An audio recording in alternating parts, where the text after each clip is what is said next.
Welcome to the Tech Egg. Don't get scrambled. Enjoy the video. In this video, I will explain how to make hummus without tahini. First, gather your ingredients. 1 can of chickpeas, 2 tablespoons of lemon juice, 1 clove of garlic, and 1/4 cup of olive oil. The key substitute for tahini is roasted sesame seeds, which provide a similar nutty flavor and creamy texture. You'll be surprised how simple it is to achieve delicious results. To begin, drain and rinse your chickpeas. In a food processor, combine the chickpeas, lemon juice, minced garlic, and 2 tablespoons of roasted sesame seeds. Blend these ingredients until mostly smooth. Then, with the processor running, slowly drizzle in the olive oil. Add 1 to 2 tablespoons of cold water as needed to reach your preferred creamy consistency.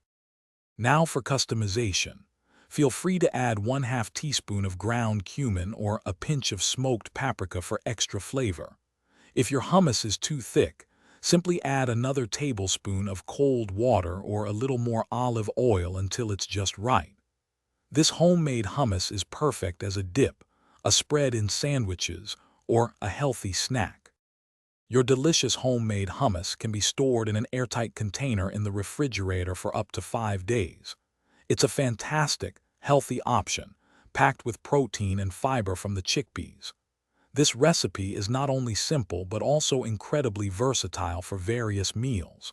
For those looking to streamline their meal prep, check out the link in the description for some great leak-proof containers and other deals. Enjoy your fresh, tahini-free hummus. Thanks for watching. Consider subscribing if I helped unscramble your problems.